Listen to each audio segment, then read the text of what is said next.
नमस्ते दोस्तों, अध्रु एकेडमी में आप सभी का एक बार फिर से बहुत बहुत स्वागत है। मैं हूं आपका दोस्त और होस्ट और आज हम आपके लिए लेकर आए हैं VMOU कोटा के जून 2026 एग्जाम्स के लिए BA प्रोग्राम के सब्जेक्ट कोड SO02 यानी भारत में समाज के सबसे महत्वपूर्ण प्रश्न। जी हाँ, आज हम सेक्शन ए के 2 मार्क्स वाले टॉप 20 सवालों को इतनी आसान भाषा में समझेंगे कि आपके 75% से ज्यादा मार्क्स पक्के हो जाएंगे। तोकमर कस लीजिए क्योंकि ये सेशन होने वाला है सुपर डुपर हिट। तो चलिए शुरू करते हैं हमारे पहले सवाल से। प्रश्न 1, हेवन को परिभाषित कीजिए तथा इसके अर्थ को समझाइए। दोस्तों, यह सवाल इतना ज्यादा इंपॉर्टेंट है कि आप इसकी पुनरावृत्ति देखिए। DEC 2023 से लेकर जून 2016 तक ये कितनी बार पूछा गया है। मतलब है तो रट लेना है आपको। ये सवाल आपके एग्जाम में आ सकता है, इसे बिल्कुल मिस मत कीजिएगा।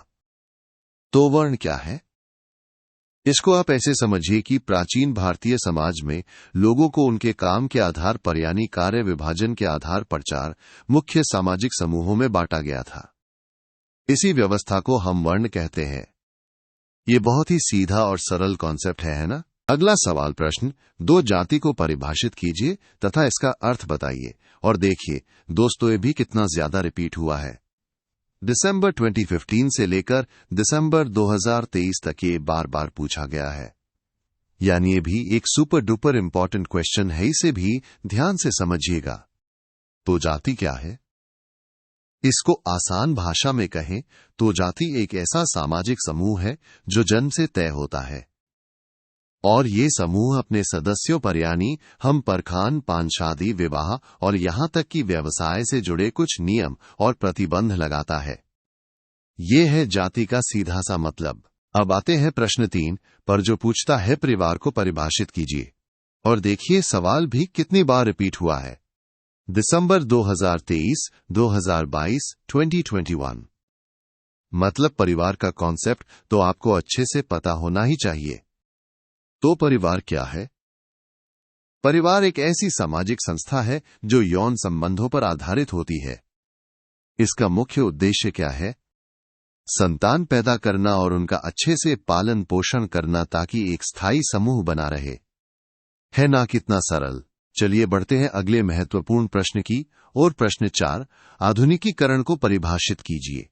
दोस्तों, आधुनिकीकरण भी एक ऐसा टॉपिक है जो हर साल लगभग पूछा ही जाता है। आप इसकी पुनरावृत्ति देख सकते हैं, ये भी कई बार एग्जाम में आ चुका है। तो आधुनिकीकरण का मतलब क्या है? आधुनिकीकरण भारतीय समाज में होने वाले उन बदलावों की प्रक्रिया है जो हम तर्क और समझदारी के साथ चुनते हैं। यानी जब हम पुरानी चीजों को छोड़कर तर्क के आधार पर नई और बेहतर चीजें अपनाते हैं तो वही आधुनिकीकरण है। अगला सवाल है प्रश्न 5, पुरुषार्थ को परिभाषित कीजिए। यह भी एक बहुत ही बेसिक और इंपॉर्टेंट कॉन्सेप्ट है जो कई बार पूछा गया है। तो चलिए देखते हैं इसका आसान सा जवाब। पुरुषार्थ का सीधा सा मतलब है अपने लक्ष्य को पाने के लिए किया गया कोई भी प्रयास या मेहनत। यानी जो कुछ भी आप पाना चाहते हैं उसके लिए जो आप कोशिश करते हैं वही पुरुषार्थ है। कितना आसान है ना? दोस्तों रुकिए, एक बहुत ही जरूरी बात। अगर आप भी अपने एग्जाम में 75% से ज्यादा मार्क्स पक्के करना चाहते हैं तो हमारी पूरी सब्जेक्ट गाइड PDF अभी डाउनलोड कर लीजिए। इसमें आपको ऐसे ही सारे महत्वपूर्ण सवालों के जवाब बहुत ही आसान भाषा में मिल जाएंगे। डाउनलोड करने के लिए बस नीचे डिस्क्रिप्शन बॉक्स में दिए गए लिंक पर क्लिक कीजिए और अपनी तैयारी को सुपरचार्ज कीजिए। ये आपकी सफलता की कुंजी है, इसे बिल्कुल मिस मत कीजिएगा। चलिए वापस आते हैं पढ़ाई पर। प्रश्न 6 है, कर्म की अवधारणा को परिभाषित कीजिए। दोस्तों, कर्म का कॉन्सेप्ट तो हमारे भारतीय समाज में बहुत गहरा है और ये देखिए जून 2024 में भी पूछा गया है। तो ये भी एक बहुत ही जरूरी सवाल है। तो कर्म क्या है? कर्म शब्द संस्कृत के कर्मन से आया है। इसका मतलब होता है कोई भी क्रिया हमारा कर्तव्य या फिर हमारा भाग्य। यानी जो हम करते हैं वही हमारा कर्म है और वही हमारा भविष्य तय करता है। अगला सवाल प्रश्न 7, भूमंडलीकरण या वैश्वीकरण को परिभाषित कीजिए।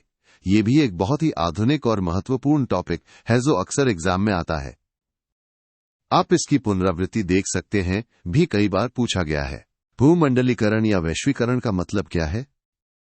इसका सीधा सा मतलब है जब पूरी दुनिया सामाजिक, आर्थिक, तकनीकी, सांस्कृतिक और राजनीतिक हर स्तर पर एक दूसरे से जुड़ने लगती है, एक होने लगती है, तो उसे ही हम भूमंडलीकरण कहते हैं, यानी दुनिया का एक गांव बन जाना। चलिए अब देखते हैं प्रश्न 8। समाज को परिभाषित कीजिए। दोस्तों, ये तो समाज शास्त्र का सबसे बेसिक सवाल है, और देखिए ये भी दिसंबर 2023 में पूछा गया है, तो इसे तो आपको बिल्कुल अच्छे से समझना ही होगा। तो समाज क्या है? समाज व्यक्तियों का एक ऐसा समूह है जो एक खास जगह पर रहते हैं। वे एक दूसरे से बातचीत करते हैं, एक दूसरे के साथ जुड़ते हैं और उनकी एक जैसी संस्कृति होती है। यही तो है हमारा समाज। अगला सवाल प्रश्न 9। संस्कृतिकरण की अवधारणा किसने दी है? ये एक बहुत ही सीधा सवाल है और कई बार पूछा गया है, तो इसका जवाब आपको पता होना ही चाहिए। संस्कृतिकरण की अवधारणा यानी ये कॉन्सेप्ट M.N. श्रीनिवास ने दिया है। बस इतना सा याद रखना है आपको। चलिए अब देखते हैं प्रश्न 10। नगरीकरण को परिभाषित कीजिए। नगरीकरण भी एक बहुत ही महत्वपूर्ण सामाजिक प्रक्रिया है और ये भी देखिए कई बार एग्जाम में आ चुकी है। नगरीकरण क्या है? नगरीकरण वो प्रक्रिया है जब लोग गांवों को छोड़कर शहरों की तरफ जाते हैं, यानी जब वे खेती बाड़ी वाले काम छोड़कर दूसरे काम धंधों के लिए शहरों में बसने लगते हैं, तो इसी को हम नगरीकरण कहते हैं। अगला सवाल प्रश्न 11। सामाजिक परिवर्तन को परिभाषित कीजिए। दोस्तों, समाज में बदलाव तो हमेशा होते रहते हैं और ये सवाल भी एग्जाम में बार बार आता है। आप इसकी पुनरावृत्ति देख सकते हैं। सामाजिक परिवर्तन का मतलब है जब समाज की बनावट में या उसके किसी हिस्से में कोई बड़ा महत्वपूर्ण और ऐतिहासिक बदलाव आता है, यानी समाज में जब कोई चीज बदलती है तो उसे ही सामाजिक परिवर्तन कहते हैं। चलिए अब देखते हैं प्रश्न 12। विवाह को परिभाषित कीजिए। विवाह भी हमारे समाज का एक बहुत ही महत्वपूर्ण हिस्सा है और ये सवाल भी कई बार पूछा गया है। तो विवाह क्या है? विवाह एक ऐसी प्रथा है जिसे हमारा समाज और कानून दोनों मान्यता देते हैं। इसके जरिए एक स्त्री और एक पुरुष मिलकर एक परिवार की शुरुआत करते हैं। है ना कितना सरल। अगला सवाल प्रश्न 13। सामाजिक विकास से आप क्या समझते हैं? दोस्तों, विकास तो हम सब चाहते हैं और सामाजिक विकास भी एक बहुत ही जरूरी कॉन्सेप्ट है। ये भी दिसंबर 2023 में पूछा गया है। सामाजिक विकास का मतलब है जब हम समाज में सोच समझकर योजना बनाकर कोई बदलाव लाते हैं। इसका मकसद होता है एक तय समय में समाज में बेहतर और गुणात्मक सुधार लाना, यानी समाज को और अच्छा बनाना। चलिए अब देखते हैं प्रश्न 14। संस्कार को परिभाषित कीजिए। संस्कार भी हमारे भारतीय संस्कृति का एक अभिन्न अंग है और ये भी देखिए कई बार एग्जाम में आया है। संस्कार क्या है? संस्कार वो काम होते हैं जो किसी व्यक्ति को शुद्ध करते हैं, उसे बेहतर बनाते हैं और उसे सिखाते हैं। इन्हीं संस्कारों से एक इंसान एक सामाजिक और सांस्कृतिक प्राणी बनता है। ये उसे जीने का तरीका सिखाते हैं। अगला सवाल प्रश्न 15। ग्रामीण समुदाय की कोई 2 विशेषताएं लिखिए। गांव और शहर दोनों की अपनी अपनी पहचान है और ग्रामीण समुदाय की विशेषताएं भी अक्सर पूछी जाती हैं। तो ग्रामीण समुदाय की 2 मुख्य विशेषताएं क्या हैं? पहली, ग्रामीण समुदाय आमतौर पर छोटे आकार का होता है और दूसरी, इसके सदस्य अपनी जरूरतों के लिए खुद पर निर्भर होते हैं, यानी वे आत्मनिर्भर होते हैं। और हाँ दोस्तों, सिर्फ SO02 ही नहीं, अल्ध्रू एकेडमी आपके लिए दूसरे सब्जेक्ट्स की भी प्रीमियम गाइड्स लेकर आया है, जैसे SO01, SO03, SO04, SO05 और SO06। इन सभी की PDF गाइड्स भी डिस्क्रिप्शन बॉक्स में दिए गए लिंक पर उपलब्ध हैं। अपनी तैयारी को और मजबूत बनाने के लिए इन्हें भी जरूर चेकआउट कीजिएगा। चलिए बढ़ते हैं अगले सवाल की ओर। प्रश्न 16। बहिर्विवाह क्या है?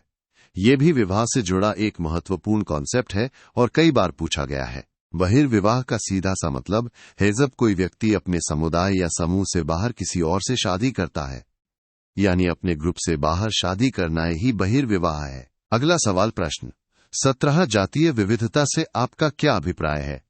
दोस्तों, भारत तो विविधताओं का देश है और जातीय विविधता भी इसका एक अहम हिस्सा है। ये सवाल भी जून 2024 में पूछा गया है। जातीय विविधता का मतलब है हमारे भारत में अलग अलग प्रजातियों और नस्लों के लोगों का एक साथ मिलजुल कर रहना। यही तो है हमारी जातीय विविधता जो हमारे देश की पहचान है। चलिए अब देखते हैं प्रश्न 18। Marriage and family in India पुस्तक के लेखक कौन हैं? ये एक तथ्यात्मक सवाल है और कई बार पूछा गया है, तो इसे याद रखना बहुत जरूरी है। इस महत्वपूर्ण पुस्तक marriage and family in India के लेखक हैंकी.एम. कपाड़िया। इसे अच्छे से याद कर लीजिएगा। अगला सवाल प्रश्न 19। पश्चिमीकरण को परिभाषित कीजिए। दोस्तों, पश्चिमीकरण भी एक बहुत ही महत्वपूर्ण सामाजिक प्रक्रिया है जिसने हमारे समाज को काफी प्रभावित किया है। ये भी कई बार एग्जाम में आ चुका है। पश्चिमीकरण क्या है? पश्चिमीकरण का मतलब है ब्रिटिश शासन के कारण भारतीय समाज में जो बदलाव आए। ये बदलाव टेक्नोलॉजी में, हमारी संस्थाओं में और हमारे मूल्यों में हुए, यानी पश्चिमी देशों के प्रभाव से जो परिवर्तन हुए वही पश्चिमीकरण है। और अब हमारे इस सेशन का आखिरी सवाल प्रश्न 20। धर्म से आप क्या समझते हैं? धर्म भी हमारे समाज का एक बहुत ही बुनियादी और महत्वपूर्ण पहलू है और ये भी कई बार पूछा गया है। तो धर्म क्या है? धर्म का मतलब है किसी ऐसी शक्ति पर विश्वास करना जिसे हम देख नहीं सकते, यानी एक अलौकिक शक्ति। ये विश्वास हमें मुश्किल समय में, संकट में मानसिक रूप से सहारा देता है। यही है धर्म का सार। तो दोस्तों, ये थे आपके SO02 भारत में समाज के टॉप 20 सबसे महत्वपूर्ण प्रश्न। मुझे पूरी उम्मीद है कि ये सेशन आपके लिए बहुत मददगार साबित होगा।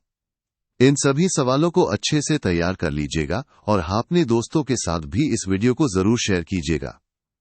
अगर आपको ये वीडियो पसंद आया है तो इसे लाइक करना मत भूलिएगा और हमारे चैनल अल्ध्रुव एकेडमी को सब्सक्राइब जरूर करें ताकि आपको ऐसे ही और भी शानदार एजुकेशनल वीडियोस मिलते रहें। आप हमें इंस्टाग्राम और टेलीग्राम पर भी फॉलो कर सकते, हैंडलिंग डिस्क्रिप्शन में है। याद रखिए, मेहनत का फल सफलता है। आप सभी को आपके एग्जाम्स के लिए मेरी तरफ से ढेर सारी शुभकामनाएं। बेस्ट ऑफ लक मेरे प्यारे विद्यार्थियों।